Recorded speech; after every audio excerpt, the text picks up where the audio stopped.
oneness, if anything, whether it goes back to the original Abraham noticing that there's a oneness, to Einstein noticing that there's a oneness. That connectiveness to whatever that oneness is that feeling that you are part of something even bigger than anything you see, rather than apart from everything you see. A real spiritual religious life will help you to feel more at one. But when in saying that, the worry I have is that people think that if you have a real spiritual religious life, then you wouldn't ever be angry or upset or sad or frustrated or any of those negative emotions. And that's not so. You can be more at one with those. To be more at one with the world and with yourself as you are, as opposed to kicking your ass for being angry. You know, that's one extra ass kicking you don't need. Am I allowed to say that? I don't know, but if you're not, I'll just bleep it. No, I think you can. I don't think that's one of the 7 dirty words. Okay. It's kind of funny hearing it from a rabbi, but it doesn't, although you meant donkey. So, Rabbi, but with that, I'd like to play off on that, because I always, when I do books of any kind of self-inner awareness, that is my big concern, that people think less of themselves if they can't make that manifestation. We have this problem in this society of this spiritual escapism, that we think if we were just zenned out enough, we wouldn't have any problems. If we just meditated I meditate regularly. I'm much more comfortable with my anger and my sadness than I ever was, but it doesn't go away. I mean, even Buddha still got angry after he hit enlightenment. It didn't affect him as much. Am I allowed to quote Buddha? You sure can. You can quote anybody you want. It's okay with me. But one of those things, and again, this is another element that I have trouble with, and your words, I'll use them, it's the best way to get to the point. Faith and surrender. Mm-hmm. Belief in knowing that things work out in the grand scheme of things. I want to make 2 comments on that. My mom, that was her mantra. It's all going to be for the better. Mm-hmm. Little did I realize it took me 45 to 50 years to realize that that really is true. And at the same time, I am aware that there are tragedies and catastrophes that require real deep something or other to get past that. But the word that I always and have been really trying to explore is surrender. Because, and I've discussed it a few times on the show even, we don't want to ever give up, yet we want to surrender. Explain that surrender, because no matter how many times it's explained, I think we can't hear it enough. I think we get confused that surrender is it's un-American to always keep fighting it, but it's not surrender in giving up. It's realizing, and I'm going to use the word God here, but let's not assume too many things by it. But it's to know that I'm not God. I'm not in control of everything, and it behooves me then to sit back, relax a little. I'm not the pilot here. I'm not in charge of everything, and surrender to let some of the things take care of themselves. Let the traffic will open up eventually. Just to surrender to being where I am when I'm there. To surrender to even surrender to my frustration when I'm frustrated, as opposed to getting frustrated for getting frustrated. To surrender to where we are when we're there. That's the whole idea of be here now, right? That was Ram Dass's notion, and the whole. I think that's the understanding of why in the Hebrew Bible, God says, "I am that I am." And it's such a great idea, is that God is just as God is, just isness. I don't think that's a word, but it's just being. I think Popeye said that also. I am what I am. And you know, though, that is to this day, and it's almost a joke on this show, but that is the hardest thing.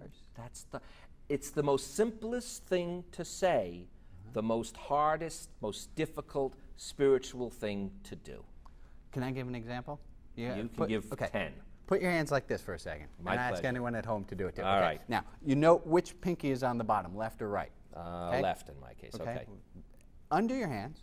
Now, re-interlace your fingers with the opposite pinky on bottom and put your hands down. How does it feel? Okay, a little awkward, but okay. A little awkward.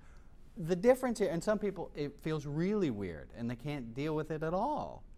And the point here is that there's the change in your life right now is one finger. All the more so when your car's not where you thought it should be, or this is a little change. We as human beings hate any kind of change. We hate feeling uncomfortable at all.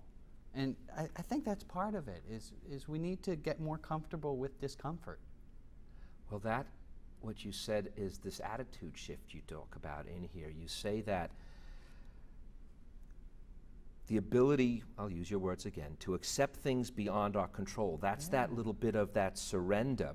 The ability to turn a prison into a monastery with the right attitude, or the other way around with the wrong attitude. And that attitude, if I'm correct from what and by the way, there are exercises in here, I want the people to know that, but that attitudinal shift is not so much just a mental adjustment.